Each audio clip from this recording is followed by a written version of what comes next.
Welcome to the Elevate Media Podcast with your host, Chris Anderson. In this show, Chris and his guests will share their knowledge and experience on how to go from zero to successful entrepreneur. They have built their businesses from scratch and are now ready to give back to those who are just starting. Let's get ready to learn, grow, and elevate our businesses. And now, your host, Chris Anderson. Welcome back to another recording of the Elevate Media Podcast. I'm Chris Anderson, your host. Again, we are in a different location.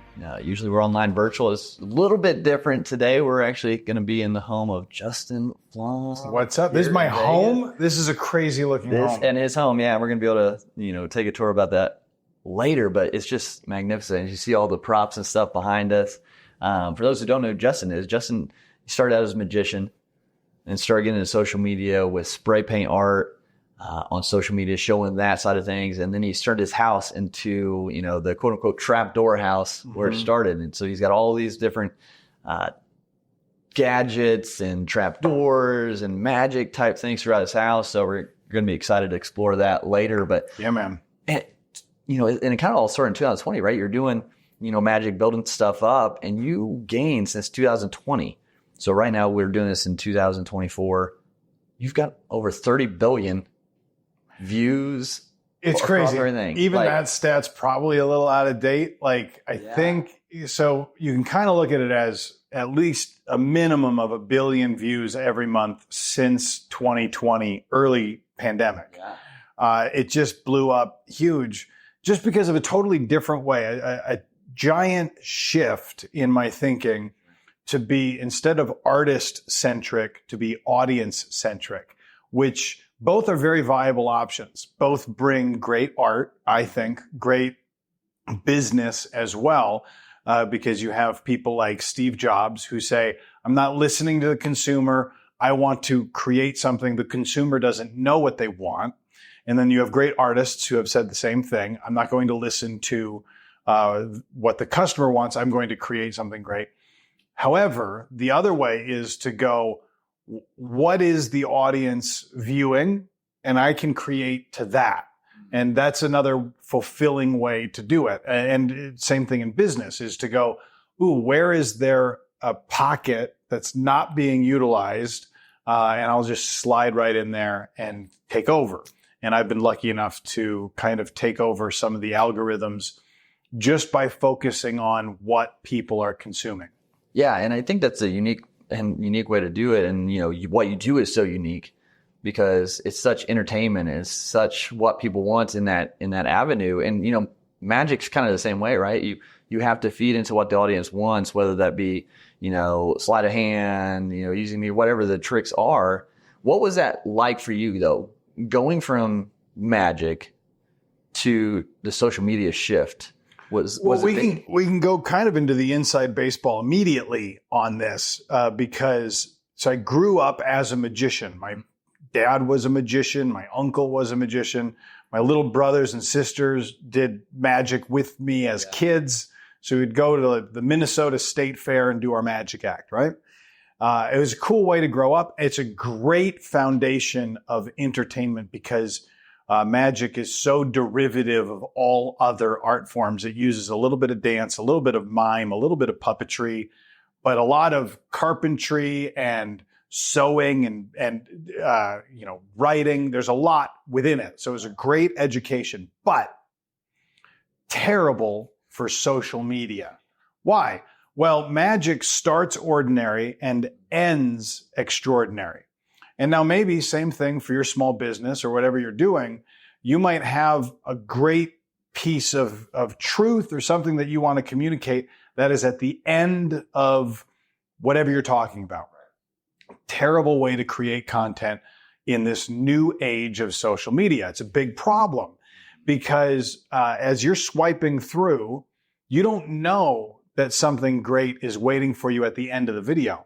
So if your video doesn't start great, no one's going to see it. In fact, one of your crew guys said it right before they talked about the barrier to entry, right? We all know the words barrier to entry, but I coined a term in 2020 called barrier to exit. Totally different thing. Here's the barrier to exit. when you go to a Broadway show, or here in Vegas, you go to a Vegas show, there's a high barrier to exit. You've bought a ticket. You got a babysitter. You got dressed up. You went to the show. You're sitting there surrounded by 1,000 other people. That show would have to suck really bad for you to get up and leave. Very high barrier to exit. Same thing at a movie. You bought a ticket. You sat there. You can sit through a lot of bad to eventually, give it the chance. You'll probably sit through the whole movie. Yeah. Very high barrier to exit. But on a TikTok or a Facebook video or a YouTube short, where I am, the barrier to exit is 1 inch. 1 inch of swiping your finger. Not only that, we have highly motivated our consumers of content, the viewer, and we've told them, hey, the entire history of human knowledge is waiting for you one swipe away. In fact, not only that, our algorithm is tailored to give you exactly what you want, so you probably should swipe if something's not interesting to you. Yep. And so that barrier to exit, the viewer is just itching to swipe away.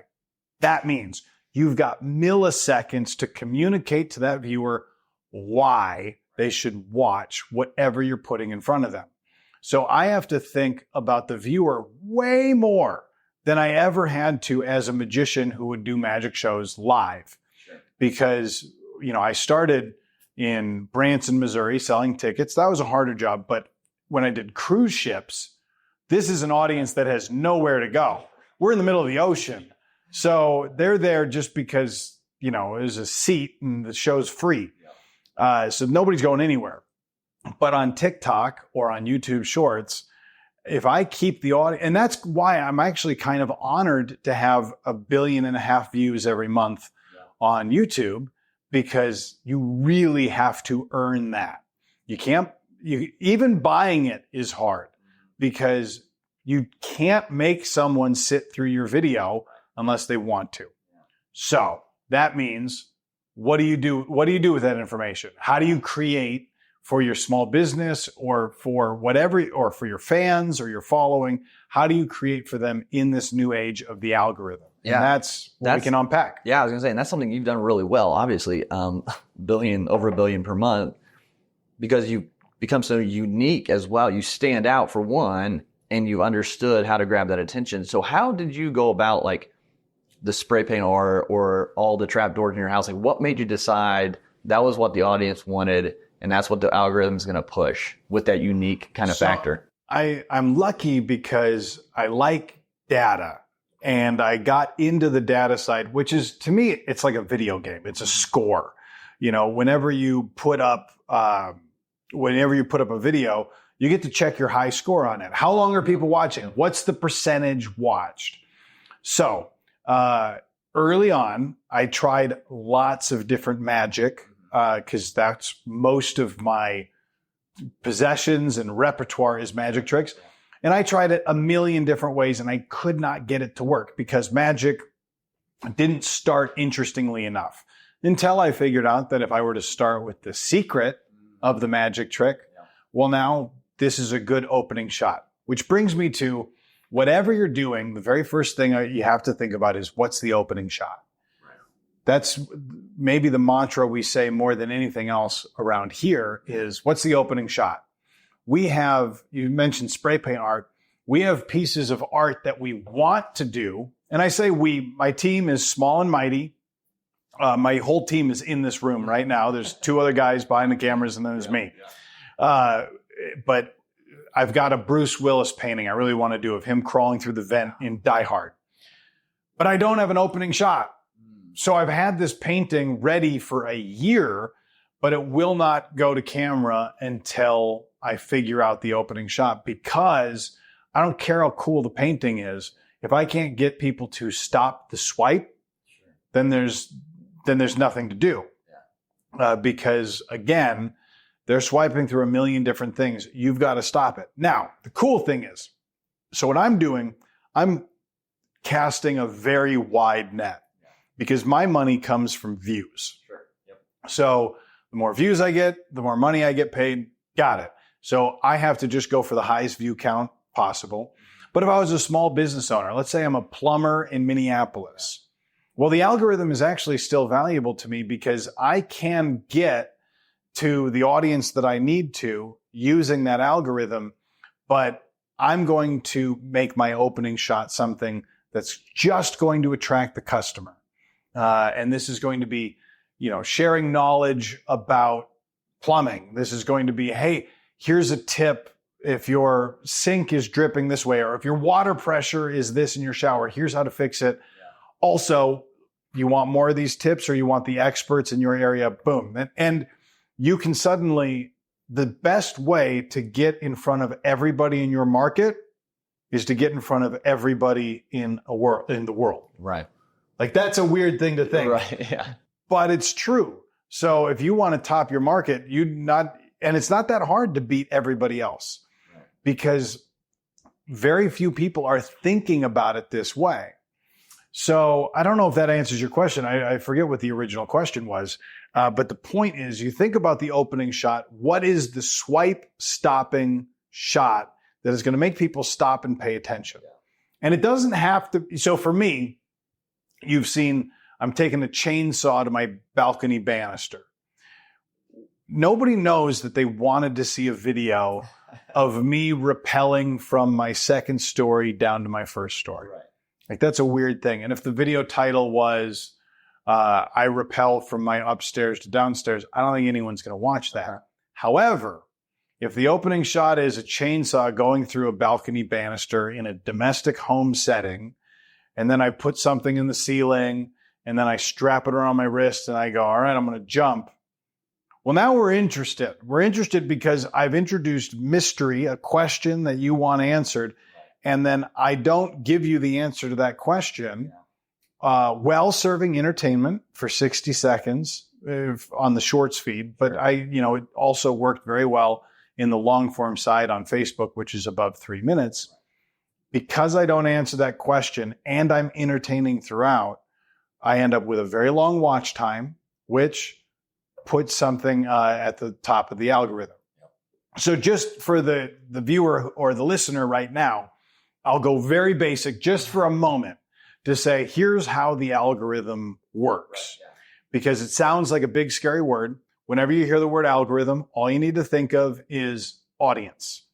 So previously, NBC decided Thursday must-see TV is going to be Cheers, Seinfeld, Friends, whatever. We're going to choose it. This is the day that we're putting on this stuff. You have no choice in the matter. And if you want to watch it, you have to tune in at this time.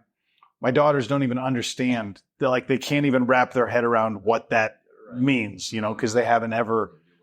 Yeah. And even our generation doesn't understand that there was a time that if you wanted to watch The Wizard of Oz, you had to wait until Christmas, the one time a year that they would air it on Christmas Day. That's a crazy thing. This is before VCRs. But now we're in a time where there's not a guy at a network deciding when this thing is watched.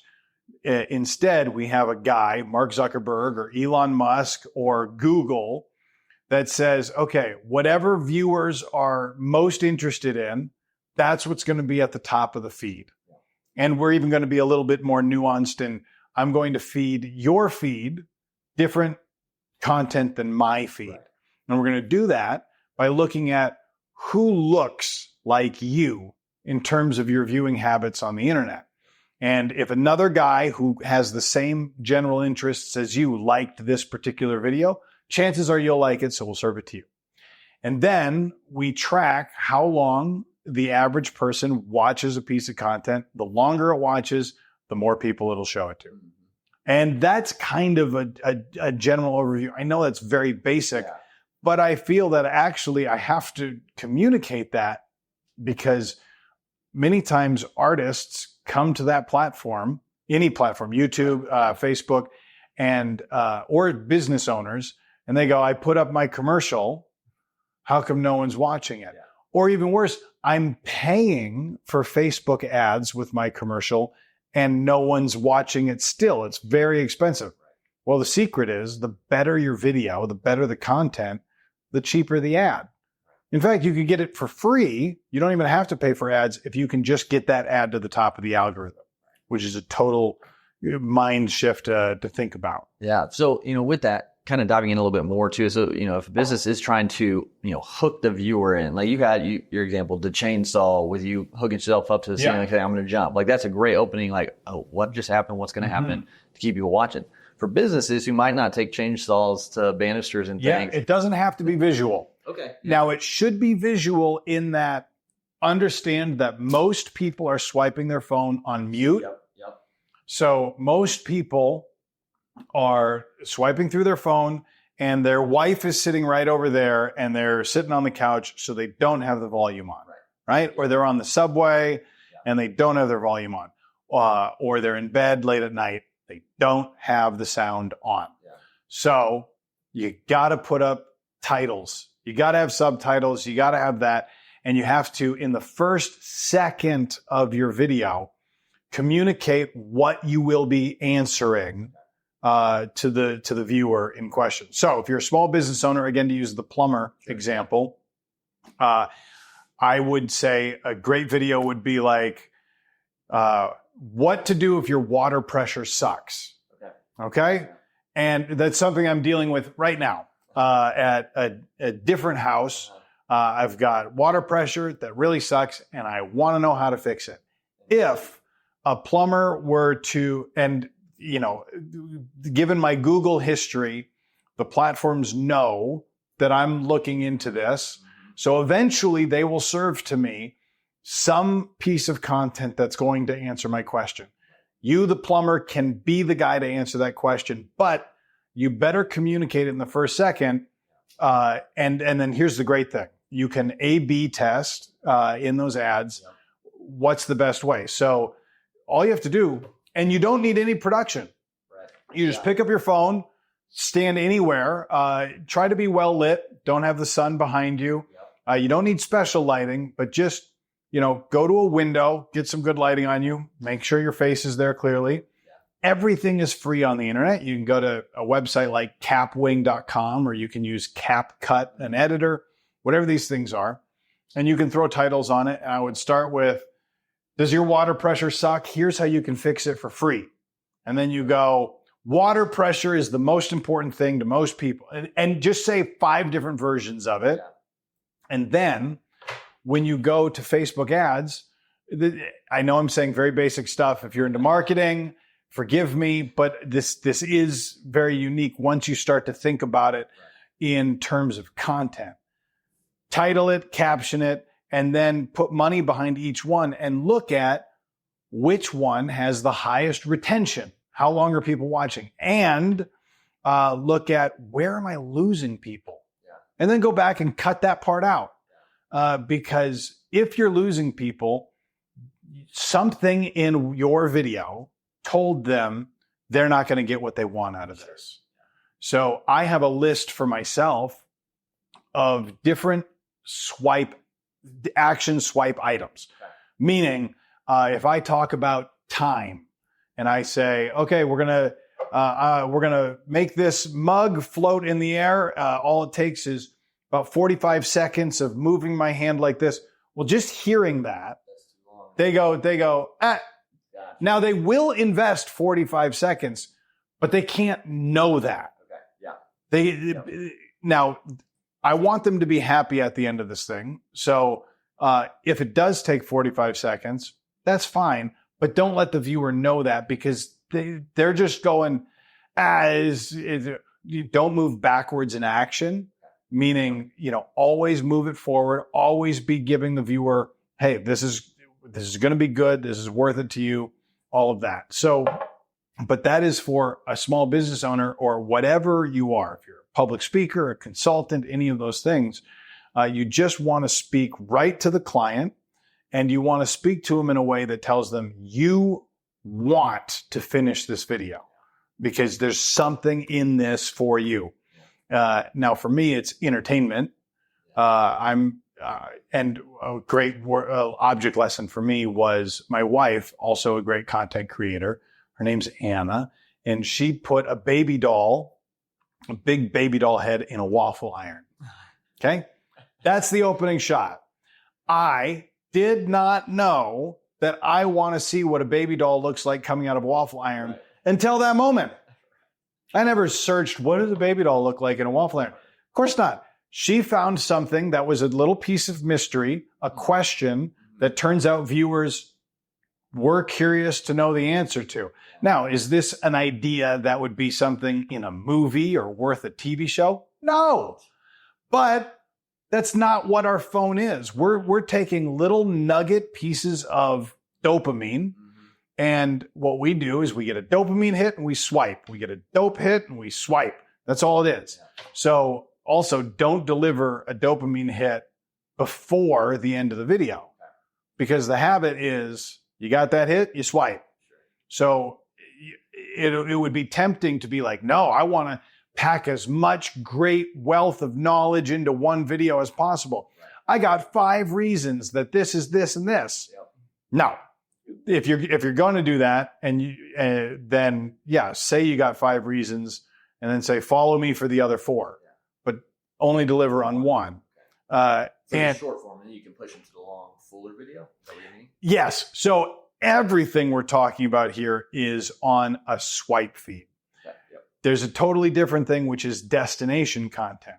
So you've got the swipe feed, which is algorithm based, and the algorithm is mostly looking at watch time. So I have a video that is a 1.5 billion views on just this video, and the watch time on it is 130%. What does that mean? Does he go back and watch it again? That means not only did most people watch the whole video, but a good percentage of them watched it more than once. Now, if the platforms are like casinos or grocery stores, they want you in there spending, for a platform, it's your time. So the casino goes, no windows, no clocks. We want just to zero in the experience that you stay. Same thing for the platform like Facebook or YouTube. They want you to have an enjoyable experience, so you keep swiping their content, because then you're going to watch ads and they're going to make money. I don't think it's malicious. I think that's their business model. Fine, I'll play. We don't look at television networks as malicious for playing ads. They got to pay for the stuff. Okay, fine. So if you're swiping through, lost my train of thought. The short to long form, different. So on short form, it's a swipe feed, and it's just algorithm based on watch time. How long is a viewer watching? Destination content, this is a different game. Now we're into probably where you are spending a lot of time, which is I need people to make a decision to watch my video off of a title and a thumbnail, or based off of their feeling about you personally. And this would be the Dude Perfects, the Logan Paul. They have a following who know them and love them or hate them. And they will click on that video specifically to invest. They know they're going to invest their time. Here's the crazy thing. No one has ever chosen to watch a Justin Flom video ever. They swipe up, they see my big dumb face, and I'm smashing a hole in a wall. And they go, why is he smashing a hole in a wall? I deliver entertaining content until the end, high watch time, and it goes out to millions of people. I'm humble enough to understand that. Now, it's not totally true, of course. I do have some people who have chosen to watch my videos, but for the most part, 90% of my views come from the swipe feed and what's happening there. Destination content is building a following, building people who care about you. This is where we go more into the traditional media side of things, where, you better have a brand, you better be unique, you better be an expert in your field, you better deliver. And if you want to hear stuff on that, then you look to like a Mr. Beast, who at the time of this airing is having a bad week publicity-wise. So I'll hold that loosely just in case more bad things happen, and I will not endorse him. But up until now, he's been the king of destination content because he has always delivered on what he promises in the video, and viewers come back for more. So it's a different way of thinking. To me, I'm happy in the swipe feed because it doesn't, whether people love me or hate me, it's irrelevant. I just get to take fun gags, silly, stupid things. I get to put them on camera. I get to have fun doing it. And because people watch it for long periods of time, goes to the top of the feed. And it's fun. Yeah, absolutely. And I think, because we are in such a shift, marketing has come a long way. Traditional marketing, your print, your TV, all those things used to be the it factor. Now we've got social media growth stuff. Now you have ads online, and as things have shifted. Now people have phones that can create content. And so like with businesses and brands, especially small ones, I feel like there's just even more opportunity for them to be themselves, I guess, and to stand out, since there are so many plumbers out there. There are so many electricians out there that they can kind of find their MO within their business and use that on the short swipe feed. Yeah, it's everyone is a broadcaster now. It's a really cool thing because there is no gatekeeper. And also the viewers. So back in 2020, there was a really cool secret hidden battle that nobody knew was happening. And that battle was between the everyman and the Hollywood. And that battle was TikTok and a company called Quibi, which was backed by all of Hollywood, had millions of dollars behind it. Quibi was going to be short form swipeable content from Hollywood elites, the Leonardo DiCaprios, and it was going to be curated, high production entertainment. And then you had TikTok, which was dancing grandmas.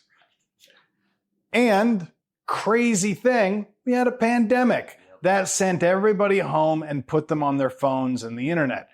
Oh, this is great. Okay. Head to head, Quibi, TikTok. Most of you watching this don't know the word Quibi because it died a spectacular death. The public decided we want the everyman. We want the content that is filmed in someone's car. Why? I don't know why. Like, I'm not a psychologist, so I'm not going to try and guess about that. I've got my theories, my hypothesis, but for whatever reason, I would rather see a woman in her car talking about a parenting technique than Pierce Morgan in a beautiful lit studio talking in a nice microphone direct to camera. And I think it's a very interesting thing in like the connection aspect. Like people now have the ability to connect directly with, people who have 1 billion views per month. They have the ability to connect with their small local business owner through that. And they have those synchronicities, like they can relate. Yeah. Like, oh yeah, my car's a mess too, or my car, like, so those connections on the native stuff is helping bridge that. And I think we're going to see more of that especially with AI starting. Yeah. There's going to be even less people interaction, one-on-one interactions because everything's online. There's going to be less real people. I think what's going to happen, this is my guess. Yeah. And the reason I wrote a live show again, and I've done the last 5 years digitally. Yeah. If everything is AI and everything is fake, then the only way, and look, it's fooling a lot of people. Facebook is filled with AI content that is fooling a lot of boomers. It's some rough times out there. These poor guys don't know like what is hit. Like it's amazing. I've been fooled on Instagram where I'm like, oh, that's not even a real person. Okay. So if digital content online, we won't even know if it's real or not real. And this holds separate the idea that I could, Hollywood is kind of banking on the fact that I will be able to ask a new AI streaming platform for my favorite movie. So I'd say, give me Gone in 60 Seconds, but I want Christopher Walken to be starring in it. And also, instead of Angelina Jolie, let's put in, Jennifer Lopez and whatever. Okay. If that happens, I want some residuals based off of that. But also my references are quite dated, which is showing my millennial age there. Gone in 60 Seconds with Jennifer Aniston and Christopher Walken. But Hollywood is saying that AI will soon be able to deliver you a movie to your tastes and what you want and all that. Okay, maybe. Or maybe we'll see more and more of AI content online where we don't know if it's real or fake. So the in-person or the community or the direct relationship with somebody, if I'm a business owner, that direct relationship is going to be more valuable than ever. So you better build a community. You better have some great in-person skills and fuel that with the content online because I think that will be a very valuable niche soon. Absolutely, I agree. And I think even with that, like taking some of the video production stuff is like live streaming, like being live because it's not going to be really heavily edited. Mm-hmm. So we're actually going to see the individuals in real form and the interaction is there, which is kind of like the step below an actual in-person event, having that interaction. Well, it kind of goes to so this is again just really in the weeds of what we're talking about. If a platform like Facebook or YouTube or TikTok, if they give you a tool, use it. Yeah. They want you to use your tools. They will give extra preferential treatment to the pages, to the creators who are utilizing these tools. So right now, YouTube, I was in New York at YouTube headquarters there in Chelsea, and they went, we're really all in on shopping. So if you use shopping things within the content, meaning their affiliate links or their live streaming, talking about shopping, they will push you further in their algorithm. Look, it's like nepotism.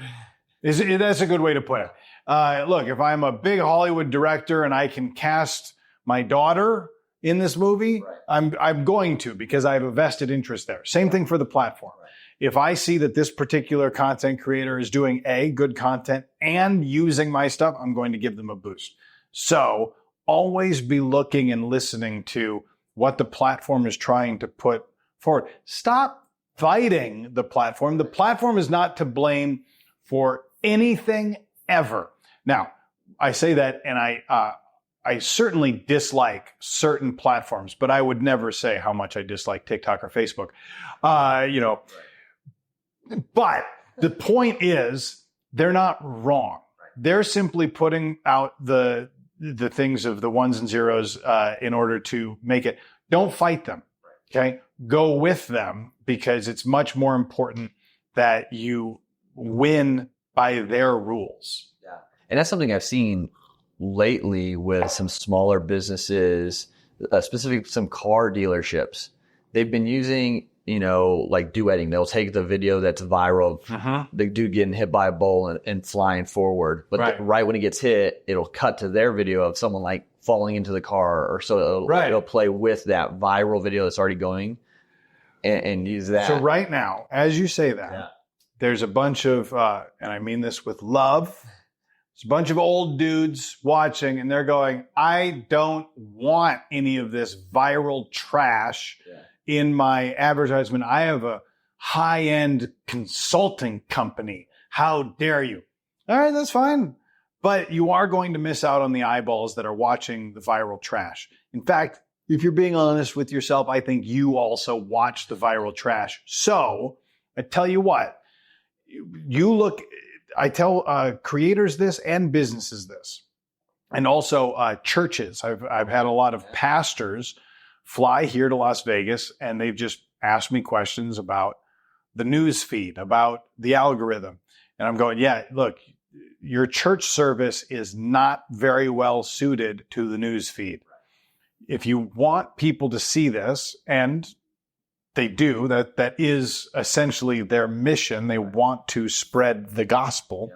If you want that, then you better look at your own viewing habits. How do you swipe the feed? What sends you swiping away? what makes you stop? And start to look at that and like actually take pen and paper and note what made you watch that piece of content and what made you swipe away in the middle of it and what made you finish it or watch it again.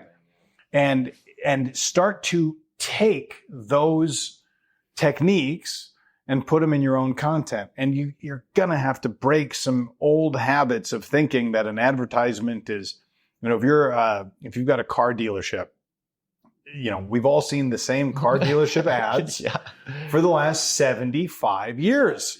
They look the same. Like, I don't think that they've looked different since, whatever the commercial was that we see on Tommy Boy. But if you want to do something that makes the feed, you're going to have to go differently. And that's going to be the cheaper way to do it. Absolutely. Because it's free. Viral videos are free. Yeah. But so with that, because we've been kind of toying those ideas of using that kind of viral intro into something that correlates with what we do. But, the big thing that I've heard other people say is, well, being viral, you're going to get cast a wide net, but it's not going to be your ideal client. So you're not going to have, like, it'd be better to have a small audience at your ideal client and not go viral. Do you still see? Yeah. So certainly that's totally fair. However, what's great is, so let's take an ad that we've designed to go viral. Okay. Now, when we do our targeting, again, this is very much in the weeds, but you buy your Facebook ad and you do your targeting, it's just going to be cheaper for you because the content is good. When you buy an ad on Facebook, it's going to be more expensive if people are swiping away from that ad because Facebook is like, this is bad content. If you want us to show it to people, you're going to have to pay us a lot of money. But if it's really good, which is the casting a wide net viral content, it'll be cheaper. So now you can target it to the people that you do want, and you're going to get it for more bang for your buck. So you're almost saying create a bigger pond with a lot of fish, and then, just maybe narrow it on a certain section as far as like the ad. So once you have a bigger audience, then when you target the ad, you have a more or better turnaround with that. Right. Look, okay, so if you want to win a race, okay, so let's get you the fastest car possible, okay? And if somebody were to be like, no, I don't need that fast of a car. I'm only racing this guy who's going to be in a Yugo, right? And for those who don't remember the Yugo, that was a car where you'd get into the car and you'd go, okay, you go, and you would hope that it would go. It was very not a fast car. But if you've got the fast, if you're in a Lamborghini, yeah, I know you don't need it to beat whatever you're racing, but you will beat that. So it's not that hard to get the most streamlined, awesome ad ever. So it reminds me of the argument. Like I've heard it from my wife where she goes, I don't want to go to the gym because I don't want to get too muscular. I don't want to get too buff. And I'm like, what sort of arrogance is that where you're like, oh, you think you're going to go to the gym and all of a sudden, poof, like you should wish that it would be like that. Yeah. No, it's not going to be that way. But if you use these techniques, you're going to do better for your business in the ad that you're already putting out anyway. And I agree 100%. And I think this has just been really insightful and eye-opening for a lot of people probably who are kind of battling with those things of social media and the content. Here's a good story that'll just illustrate it because I end up using too many words. And the way that I'm talking here, I would never talk this way in any of my actual content. Right. This right here is the definition of destination content. Yep. Someone has decided, I want to hear what these two guys have to say. So they invest their time to sit and watch it. So I had a girl who wanted to make a TikTok. Mm-hmm. She didn't have an account. She had nothing, 0 followers. And her first video, I'm going to film for her. I film it at my dad's house. He's got a sawing in half lady prop in his basement. So it's a living room with a big purple box. And I'm like, well, let's use this. So cute little blonde girl gets in the box, gets cut in half, and that's going to be the video. It's going to be 20 seconds long. I'm going to film it using the strategies that I know, which is interesting opening shot, whatever. So she puts up that video. Again, 0 followers. At the end of the night, it has 11 million views. How? What happened? I'll tell you what happened. Didn't get any shares from me. Didn't get any recommendations, no comments or any of the stuff that people will tell you, ooh, if you do this comment and you post it at this time, all that's trash. None of that's real. What did happen is this little 20-second video was novel, unique, good payoff, well shot, interesting. So upload it to TikTok and it goes out to a dozen people. TikTok, even if you have 0 followers, it will send it out to a dozen people just to see what it is. And I would bet that those dozen people, strangers, nobodies all around the world, I bet they finished that video because it was pretty weird looking. It's a living room with a purple box. A good-looking girl gets in and she gets cut in half. They finished that video. So then TikTok goes, They send it to 100. And a good percentage of those 100 people finish the video. And TikTok goes, okay, we might have a good video here. So they send it to 1,000. Keeps up a good watch percentage. So then they send it to 10,000, then 100, and then 1,000,000. And as long as the more people they send it to, if it keeps that high percentage watched, then ends up at 11 million. And that's how you end up with banger content instantly. Now, TikTok at that time was a very pure algorithm. What I mean by that is they were just looking at the content.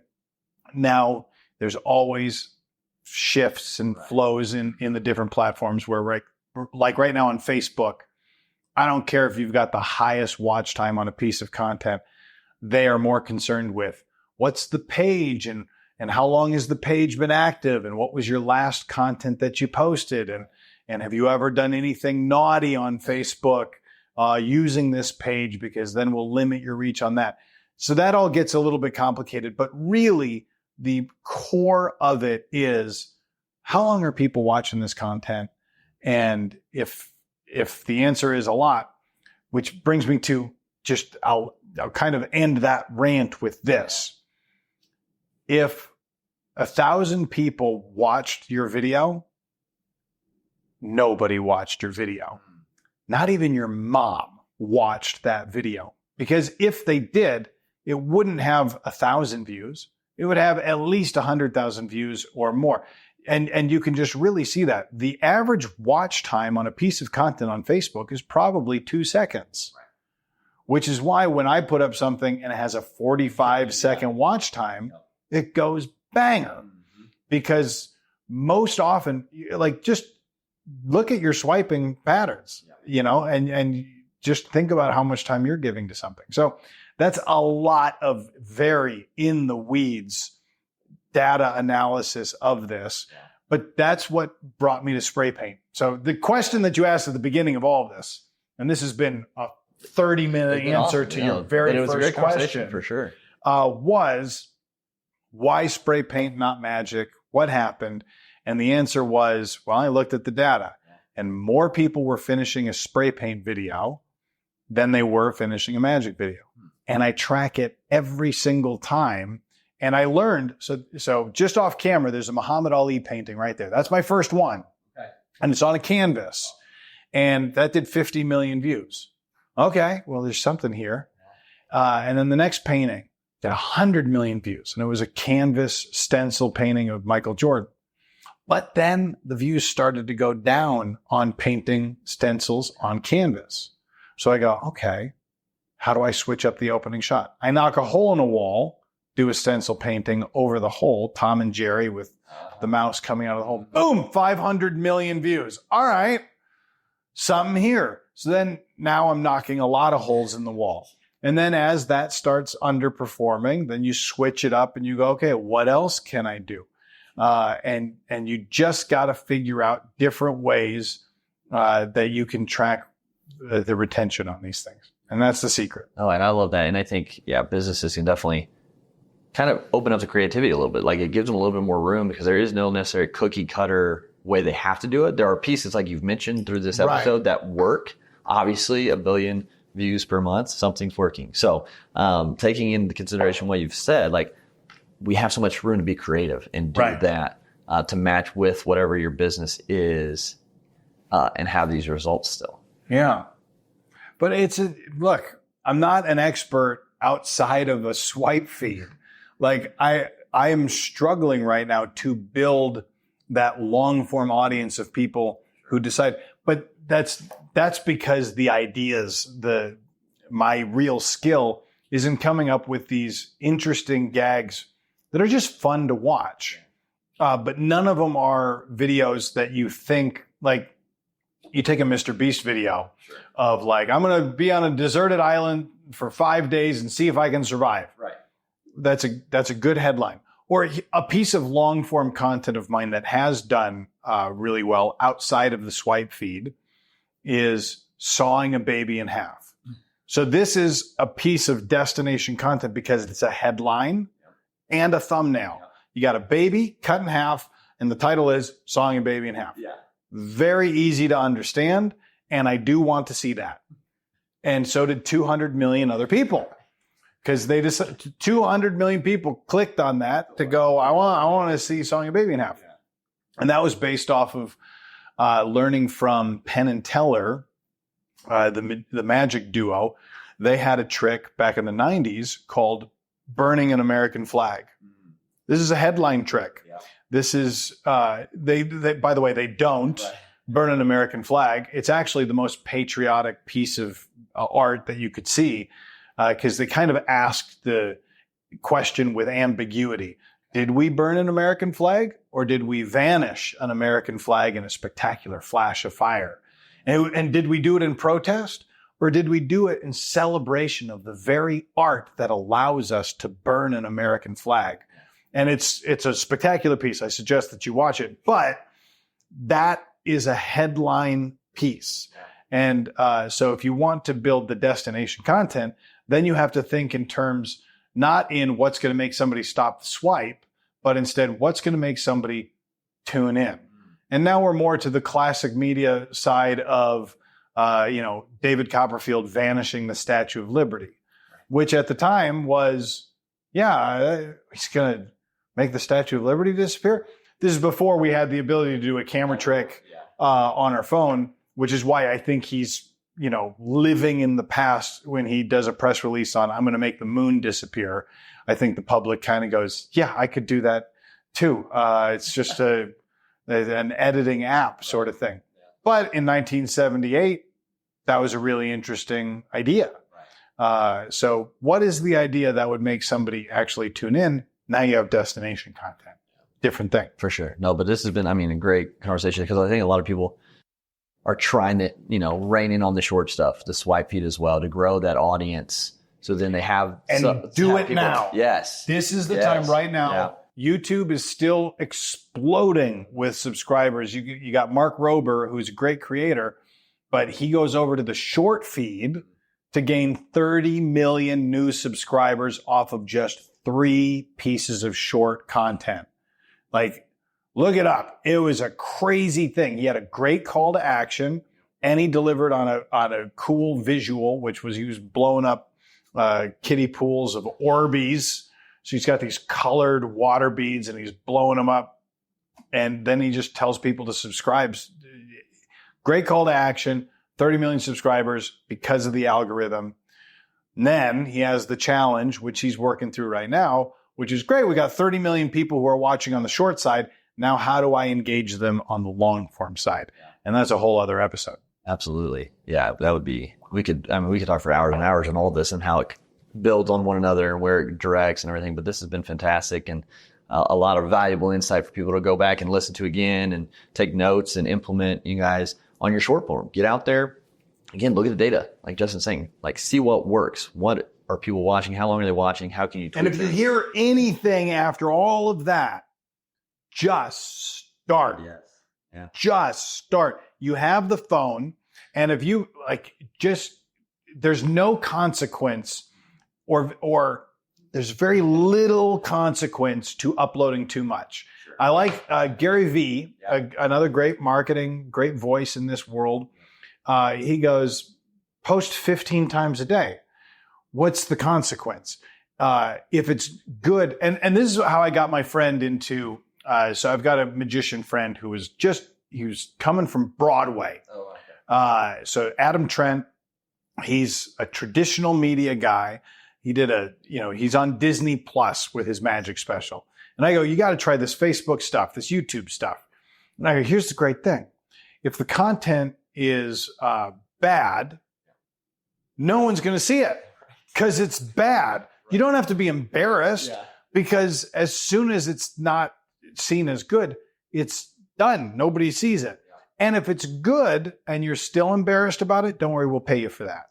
And that's kind of the way that you can look at it is just start uploading stuff and try it out, experiment. And you're going to see, oh, wow, I thought I really needed to, start the video this way. And really the main thing will be the start of your videos. So whatever you're marketing for your company, really play with that opening because you got 1 second to capture their attention. And people don't care otherwise. Right. Well, Justin, it's been great. Thank you so much for taking time, sharing your space with us. Look forward to getting some of the little trapdoors and everything you're working on camera. Yeah, we can do a tour of the place and show you around because there's some silly things in this house. Absolutely. One final question for you. Yeah, anything big that's coming up that people should be excited if they know who you are to see? Yeah, we've got, so the number one question I get in my email inbox is, where do you get these stencils for the cool spray paint things? One of my recent ones is this Thor behind me holding a hammer, which I think is hilarious, on a pegboard. But I have designed my own stencils now. These are all designed by me and all that, but now I've designed some for kids. And Walmart is putting it in stores in October. So we're in October in just a couple weeks.